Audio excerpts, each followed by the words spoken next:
সময় কত দ্রুত চলে যায়, তাই না? মানুষ বদলে যায়, চারপাশে চেনা মুখগুলোও পাল্টে যায়, কিন্তু ফোনের গ্যালারিতে থেকে যাওয়া এই ভিডিওগুলো একদম আগের মতোই থাকে। আজ বাইরে ঝমঝমিয়ে বৃষ্টি পড়ছে, আর এই বৃষ্টির মধ্যেই গ্যালারি ঘাঁটতে ঘাঁটতে হঠাৎ গত জানুয়ারির এই ভিডিওগুলো সামনে চলে এলো। 15ই জানুয়ারির সেই কনকনে শীতের সকাল। ভাবলাম সেই পুরনো দিনের ডায়েরিটা আজ আপনাদের সাথে একটু শেয়ার করি। তবে এটা খাতা কলমের ডায়েরি নয়, আমার ক্যামেরায় ধরে রাখা কিছু মুহূর্ত। কেমন আছেন সবাই? আশা করছি সবাই ভালো আছেন, সুস্থ আছেন। 14ই জানুয়ারি, মকর সংক্রান্তি। তার পরের দিন 15ই জানুয়ারি। সেদিন খুব ভোরে আমরা বেরিয়ে পড়েছিলাম একটা ট্যুরিস্ট বাসে, এক ঝাঁক চেনা অচেনা মানুষের সাথে। গন্তব্য ছিল বীরভূমের সেই বিখ্যাত কেন্দুলির মেলা, বা অনেকের মতে ভক্তকবি জয়দেবের মেলা। বাসের জানলা দিয়ে আসা সেই ঠান্ডা হাওয়া আর দুপাশে সরে যাওয়া গ্রাম বাংলার দৃশ্যগুলো আজও দেখলে মনটা ভালো হয়ে যায়। মাঝপথে কখনো ঐতিহাসিক বিষ্ণুপুর পার হচ্ছি, আবার কখনো দুর্গাপুর ব্যারেজের সেই বিশাল জলরাশি। ব্যারেজের জল ছাড়ার দৃশ্যটা বাসের জানলা দিয়ে যেটুকু পেরেছিলাম ফোনে বন্দি করে রেখেছিলাম। দুপুর তখন 2টো। মনে আছে, ভাতমারা পেরিয়ে আমাদের বাস এগিয়ে চলেছে গন্তব্যের দিকে।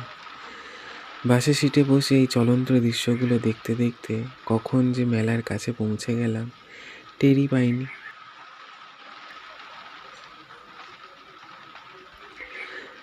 বাস আমাদের মেলা থেকে বেশ কিছুটা দূরে নামিয়ে দিয়েছিল। ওখানেই আমাদের বাসের সবার জন্য রান্নাবান্নার ব্যবস্থা হচ্ছিল। আমরা বাস থেকে নেমে চটপট একটা টিফিন সেরে নিয়ে সোজা হাঁটা দিলাম মেলার দিকে। অজয় নদীর পাড় দিয়ে যখন হাঁটছিলাম তখন মনে হচ্ছিল যেন কোনো এক অন্য জগতে চলে এসেছি। কেউ একে কেন্দুলির মেলা বলে, কেউ বা বলে ভক্তকবি জয়দেবের মেলা। চারিদিকে শুধু মানুষ আর মানুষ। মেলায় একটা জায়গায় দেখলাম সবাই অজয় নদীর জল মাথায় নিচ্ছে। আমরাও তাই নেমে পাড়ে দাঁড়িয়ে অজয় নদীর জল মাথায় নিলাম। মেলায় পা রাখতেই কানে এলো সেই চেনা একতারার শব্দ। সত্যি বলছি, যতদূর চোখ যায় শুধু মানুষের মাথা। কিন্তু এই মেলার আসল টান হলো এর গান। মাঠের এখানে সেখানে ছোট ছোট কত যে আখড়া, কোথাও বাউল গান হচ্ছে, কোথাও আবার কীর্তনের সুর। প্রায় অর্ধেকেরও বেশি জায়গা জুড়ে এই কীর্তন আর বাউলেরই আখড়া বসেছে। মানুষ একদম মন দিয়ে সেই গান শুনছে। কোনো চাকচিক্য নেই, কোনো আড়ম্বর নেই, আছে শুধু মাটির গানের এক অদ্ভুত টান। এই সুরগুলো না সরাসরি মনে গিয়ে লাগে। এর মধ্যে মেলায় ওখানকার বিখ্যাত মাটির ভাঁড়ে চাও খেয়েছিলাম। চাটা সত্যিই খুবই দারুণ ছিল। এরপর আমরা গেলাম সেই ঐতিহাসিক জয়দেব মন্দিরে। পোড়ামাটির এত সুন্দর কাজ না দেখলে বিশ্বাস করা যায় না। ভিড়ের চাপে মন্দিরের ভেতরে বিগ্রহের এক পলকের ঝলক দেখতে পেয়েছিলাম। সেটুকুই যেন সারাদিনের সব প্রাপ্তি। মন্দির থেকে বেরিয়ে যখন মেলার অলিগলি দিয়ে একটু ঘুরছি, তখন মেলার ওই একটা বাঁকে হঠাৎ চোখে পড়ল এই কালী মন্দিরটা। মেলার এই হইচইয়ের মাঝেও মন্দিরটার সামনে কেমন একটা শান্ত ভাব ছিল। মেলায় যাবো আর টুকটাক কেনাকাটা হবে না, সেটা কি হয়? দেখে শুনে বেছে বেছে দাম ঠিকঠাক করে সে যে কি মজা, সে বলে বোঝানোর নয়। এটা সেটা দেখলাম, মেলার ধুলো মাখা ওই পরিবেশে ঘুরে বেড়ানো আর সবার সাথে মিলে আনন্দ করা, সব মিলিয়ে দিনটা বেশ কেটেছিল। এমনও কয়েকটা জায়গা আছে মেলার অলি গলি ঘুরতে ঘুরতে সেখানে পৌঁছেছিলাম।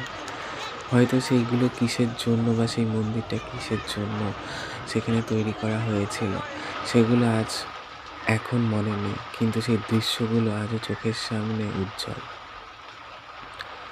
ওখানে একটা জায়গায় ভক্তকবি জয়দেবের গীতগোবিন্দমের 2টো পাতা খুলে নিয়ে দেখছিলাম, কিন্তু তাড়াহুড়োর চোটে বেশিক্ষণ দাঁড়ানো সম্ভব হয়নি, বেরিয়ে এসেছিলাম।